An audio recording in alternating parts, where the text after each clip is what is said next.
தேர்தல் ஆணையத்திற்கு லஞ்சம் கொடுக்க திட்டமிட்டதாக பதிவு செய்யப்பட்ட எஃப்ஐஆரில் தினகரன் பெயர் இல்லாதது அவருக்கு சாதகமாக வாதிட வாய்ப்புள்ளதாக ஓய்வு பெற்ற சிபிஐ அதிகாரி ரகோத்தமன் தெரிவித்துள்ளார். தந்தி டிவியின் ஆயுத எழுத்து நிகழ்ச்சியில் அவர் தெரிவித்ததை தற்பொழுது பார்க்கலாம். எஃப்ஐஆர்ல பேர் இல்லைன்னு தொட்டு அது ஒரு அட்வான்டேஜ் எடுக்க முடியல. ஒரு ஆர்குமெண்ட் பண்ணலாம். இவங்க திடீர்னு ரிஜிஸ்டர் பண்ணல எஃப்ஐஆர். இவங்கள அந்த சுகேஷ் சக்கரவர்த்தியை ரொம்ப நாளா ஃபாலோ பண்ணிட்டு இருக்கிறாங்க. அப்பே தினகரன் பேரு எல்லா பேரும் வந்திருக்கு.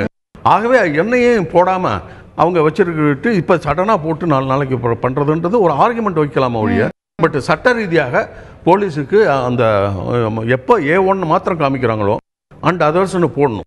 120B அண்ட் அதர்ஸ்னு வந்தாகணும். ஏன்னா FIR itself is not properly drafted. It was drafted in a hurry manner அப்படி இப்படின்னு சொல்லலாம். இந்த எஃப்ஐஆர்னுடைய டீட்டெயில்ஸில் அவங்க பண்ண ஸ்டிங் ஆப்ரேஷன் அது 1.5 கோடி சீஸ் பண்ணதில் அவர் விசாரணையில் அவர் சொல்கிறாப்புல எழுதியிருக்கிறாங்க. எலெக்ஷன் கமிஷனருக்கு நான் கொடுக்கறதுக்கோசரம் இதை வாங்கியிருக்கிறேன் அப்படின்னு விட்டு. இதற்கு முன்னாடியே அவங்க எஃப்ஐஆரில் சொல்கிறாங்க, எங்கள் தகவல் வந்தது எப்படின்னா, தினகரன் இவரை கூட இந்த சுரேஷ் சக்கரவர்த்தியோட சேர்ந்துட்டு எலெக்ஷன் கமிஷனரை அப்ரோச் பண்ணி அங்கே பணத்தை கொடுத்து அவர் சாதகமாக ஆர்டர் வாங்கணும் அப்படின்னு முதல்ல சொல்லிடுறாங்க.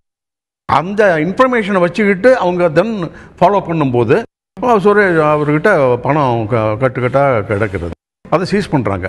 அவர் என்ன சொல்லியிருக்கணும்னா, நான் இந்த பணத்தை இன்னாரோடைய ஒரு நேம் ஆஃப் தி பப்ளிக் சர்வெண்ட்டை சொல்லியிருக்கணும், டெசிக்னேஷனாகவும் சொல்லியிருக்கணும்.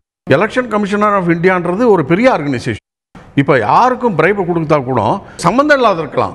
ஆனால் ஒரு பேரிட்டு சொல்லுவான், ஒரு அண்டர் செக்ரட்டரி கொடுக்கணும், டெப்டி செக்ரட்டரி கொடுக்கணும், டெப்டி எலெக்ஷன் கமிஷனர் கொடுக்கணும். அப்பதான் நம்புவாங்க. எடுத்த உடனே பணத்தை கொடுக்க முடியாது. ஏன்னா இவன் கொடுக்கறவனுக்கு நம்பிக்கை வேணுமே இல்லையே. Unknown officials of election commissioner, office of election commissioner போட்டிருக்கலாம். ஏன்னா அதை நம்ம இப்போ தினகரன் ஃபர்ஸ்ட் எஃப்ஐஆர்ல அக்யூஸ்ட காமிக்கல, unknown officials of election commission of இந்தியான்னு போட்டிருந்தாதான் இந்த பிரிவென்ஷன் ஆஃப் கரப்ஷனை இன்வோக் பண்றதுக்கு இந்த எஃப்ஐஆர்ல தகுதிப்படும்.